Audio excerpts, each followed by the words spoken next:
Beach එක ළඟ ඉන්න බෑ.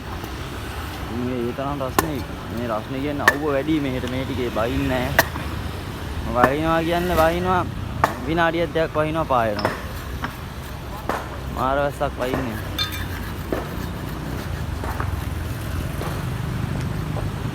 ඊපස්සේ ආවා ADK හොස්පිටල් එක පැත්තේ. ඒ පැත්තෙන් තමයි මං ආවේ. මේ පැත්තෙන් ආව නිකන් බලාගෙන යන්න මොකද තත්ත්වයේද. මෙහෙම ගිහිල්ලා යනවා මජින මගුවෙන් රස්පාන් බීච් එක පැත්තට.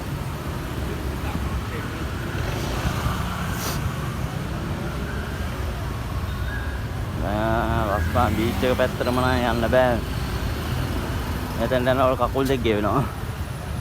මේ තියෙන්නේ ADK හොස්පිටල් එක.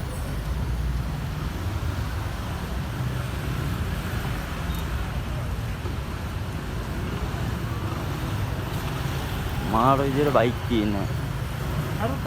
මේ ගොඩක් මේ රැයට දැන් මේ මිනිස්සු රැයට තමයි එලි බහින්නේ. හයිද? රැයට එලි බැස්සට මේ කොල්ලෝ එම තමයි ඉතින් එලි බහින්නේ. මෙහෙ ඉන්නවා මේ ඒ දේවල් බොන මිනිස්සු ඉන්නවා. හයිද? උන් මොකද කරන්නේ? රැයට මිනිස්සු නැති වුණාම පාරවල් වලට